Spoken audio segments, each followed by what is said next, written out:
Submit yourself to the will of God and do not pry too closely into God's judgments, for you can lose your mind. The judgments of God are innumerable and unfathomable. A monk in the wilderness, imagining that he had attained perfection, prayed to God that he would reveal to him his various judgments in the lives of men. God put the thought in his mind to go to a distant place to inquire of a spiritual elder concerning this.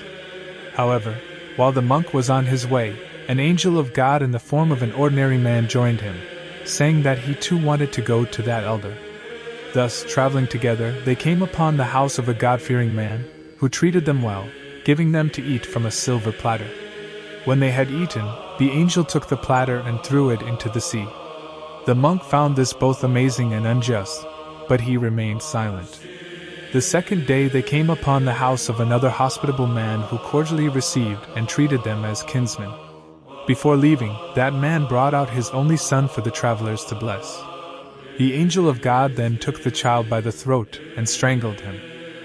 The monk was greatly angered and asked the angel who he was, and why he had committed such misdeeds. The angel meekly replied to him, "The first man was pleasing to God in all things and had nothing in his house that was attained by injustice, except that silver platter.